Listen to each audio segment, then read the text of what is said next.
Hello, my name is Darren Thomas and I'm the Director of Educational Research Techniques. I want to welcome you to Lesson 1.2 in our journey on using R and learning about different algorithms for machine learning.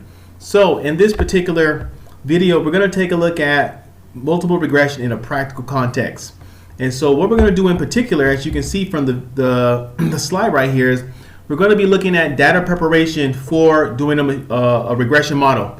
So data preparation is, of course, where you set up the data, where you clean things and do the different techniques that are necessary to prepare the data so that it could be fed into a model, if you will. So we're going to go ahead and go over to R now.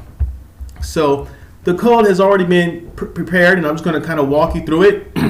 Now at the top here, I have some of the code, some of the packages that we're going to use. So we're going to be using the hitters data set from the ISLR package. And then we have some other things here. We have the car package, the mice package. This is for data imputation. Element test is for testing the different assumptions of a linear model. Core plot for visualizations, and the car plot for other purposes. So what I'm going to do now is I'm just going to go ahead and start running some of this. And then now we have the hitters data set in line 5. And so this is the data set we're going to be using. So to examine it, we just do str hitters, gotta go up here, and this is the actual data right here. So you can see that we have 322 observations over 20 variables, and these are all the different variables that are available. And our goal in this video, or to eventually achieve in this chapter, is to predict salary based on all these different variables here. So you can see salary is right at the bottom.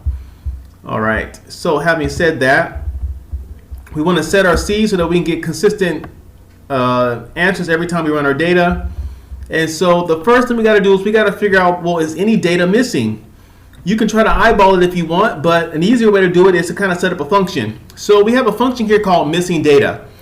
And in this function, you can see here that we take the sum of the NAs divided by the length of that particular column times 100, and that will give us a percentage.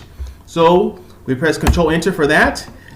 And now we take that function that we just made, missing data right here, and we apply it to the hitters data set. And this 2 in the middle, this means to apply it by column rather than by row. And I know this because if you ever want to know anything about a particular function inside R that comes with a package, you can press question mark in the name of the function, and you'll get the documentation right here. That's where it tells us. So I know you probably can't see this, but it says here that 1 indicates rows and 2 indicates columns. So since we put a 2 here, we're indicating columns. So we press enter, and you can see that most of the data is clean. There's no missing values, but we have a lot of problems with salary. About 18% of the values in salary are missing.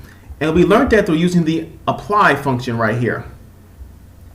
And if you really want to know, you can even figure out who's the data missing by the individual rows. So you can see, you can see right here, if we press Control Enter, it tells you who's missing data. So Toby Har, Tony Armas, it tells you who's missing the data, Ricky Jones, etc. These are all players, baseball players from, I believe, the 1980s or so.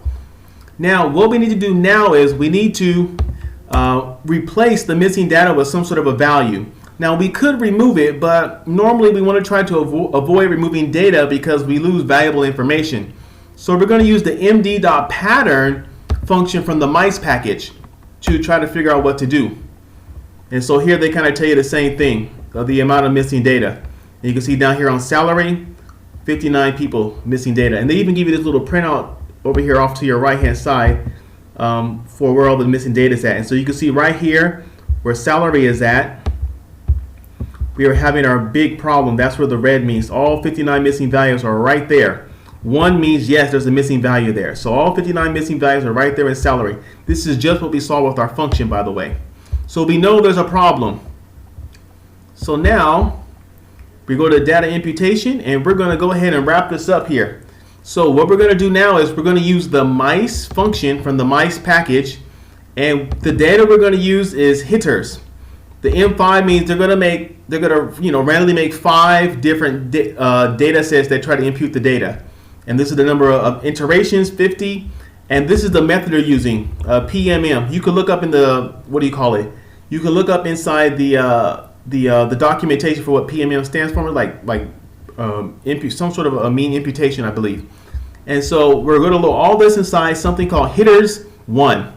And so we press Control Enter for line 20, and then it runs it.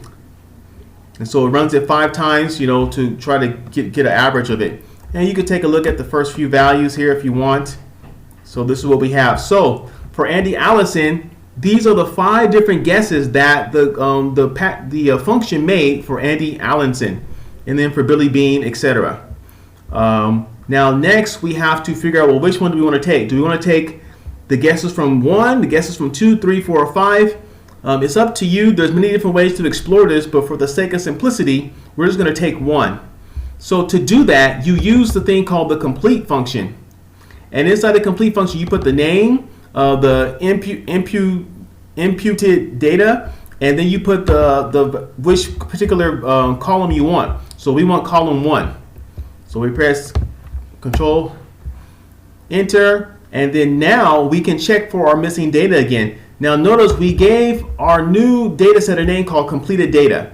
And so what we're going to do now is we're going to run the missing data function again. Remember, we did that up here when we created it right here. We're going to run this again, and now you're going to see that we have no more missing data. So I'm in line 23, press Enter, and you can see now salary, no more missing values. And so now we're going to take this new data set called completed data because we've imputed some values for the missing data, and we're going to use this for our analysis as we continue our regression analysis.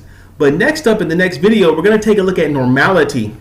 Now, the data does not necessarily have to be normal when you're doing a linear regression model, multiple regression, but it makes things a lot easier in general. And so we're going to take a look at how to do that in the next video.